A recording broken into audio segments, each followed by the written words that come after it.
Bonjour à tous, bienvenue dans ce podcast. Je suis Chris et je vais vous expliquer en français certaines astuces ou la culture française. Commençons. Aujourd'hui, le thème de ce podcast est l'amour à la française. Oh, last. Non, je rigole. L'amour à la française est en fait l'amour romantique. Le romantisme, c'est quoi exactement? Parlons-nous de Cendrillon qui a besoin du prince charmant pour la sauver? Pas vraiment. La romance, c'est plutôt un être qui est sans casserole.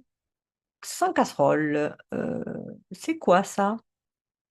C'est une expression française pour dire sans ennui, sans problème.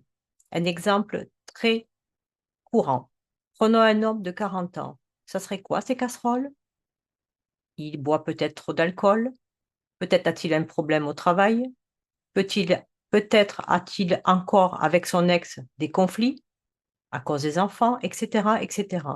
Est-ce qu'une personne qui est saine de son côté, prenons une femme qui a pas de casserole, qui est équilibrée, qui a fait des formations, qui a pris sur elle, qui sait qui elle est, ses qualités, ses défauts, quelqu'un qui a les pieds sur terre, nouvelle expression, qui veut dire qui sait exactement où elle va, quel est son chemin, qui va rencontrer cet homme de 40 ans qui a des casseroles. A-t-elle envie, finalement, de s'occuper de ses problèmes avec son ex-femme, d'être au milieu des conflits, qui va prendre les enfants ce week-end ou pas? Non, en fait, c'est ça, maintenant, qui casse l'amour. L'amour véritable, la romance, c'est quelqu'un avec qui on va partager, quelqu'un qui va parler de choses qui nous intéressent, du positif, des projets.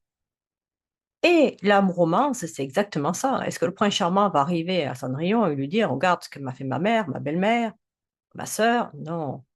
Pourtant, c'est la vie. Donc, la France partage en ce moment avec bon nombre de pays cette petite crise de, oh, si on se met avec quelqu'un, quelle idéologie il va avoir? Eh oui, c'est ça la romance. La romance se perd pourquoi? Parce qu'un romance, c'est deux personnes, c'est pas 10 personnes qui se mettent dans un couple. C'est deux personnes. Et deux personnes veulent s'entendre, partager, avancer, évoluer. La première chose qu'on devra apprendre à une petite fille, un petit garçon à l'école, ce serait quoi? La romance? Oui, pourquoi pas? Et expliquer que la romance, justement, c'est quelque chose de doux, de tendre et surtout de respectueux. Et oui, on respecte son conjoint, on respecte sa conjointe. Mais oui, bien sûr, c'est ça le respecter. Respecter soi-même, s'aimer soi-même. Et est-ce que c'est pas ça, finalement, la romance? S'aimer soi-même, être un romantique, c'est quoi? Aimer la vie, aimer le soleil, aimer tout simplement ses animaux, aimer tout ce qui est autour de soi positif, tout ce qui est merveilleux. Se dire que tous les matins, on a de la chance de se lever et d'être en bonne santé. Eh oui, c'est peut-être ça être romantique, voir le beau dans tout. Et si on se retrouve avec quelqu'un qui a des casseroles et qui est plutôt dans le négatif, qui n'essaie jamais rien de solutionner, eh bien, on va se rendre compte que dans 10 ans, cette même personne aura maintenant 50 ans et aura toujours les mêmes problèmes avec ses filles, avec ses ex. Eh oui. Et les personnes positives seront peut-être seules ou accompagnées, mais seront amoureuses de leur vie. Eh oui. Alors, la romance entre deux personnes, c'est quand ces deux personnes équilibrées ont la chance enfin de se rencontrer et de pouvoir évoluer ensemble. Vous vous rendez compte, deux personnes positives qui vont ensemble dans le même chemin, faire avec les mêmes projets.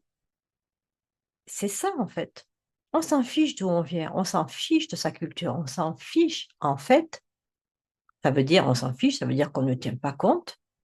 Ce n'est pas grave si une personne a d'autres idées que nous. Mais si elle est heureuse comme ça, et que nous, on est heureux pour cette personne, ou heureuse pour cette personne, tout va bien. Et là, il y a la romance qui peut se mettre en place. On peut aller voyager ensemble parce qu'on est heureux de partager un voyage. Et là, on va se retrouver devant un beau coucher de soleil, ensemble, sans ex et sans problème. On a tous des problèmes.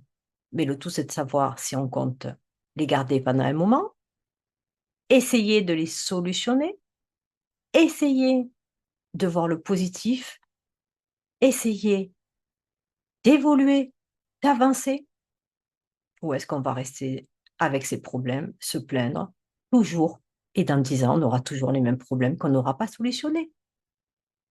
La romance est à la française, c'est en fait rencontrer quelqu'un qui a les mêmes idées que nous et qui est positif. Voilà, c'est ça la romance. La tendresse, le respect, le partage. Et tout se passera bien. Merci à tous. À bientôt.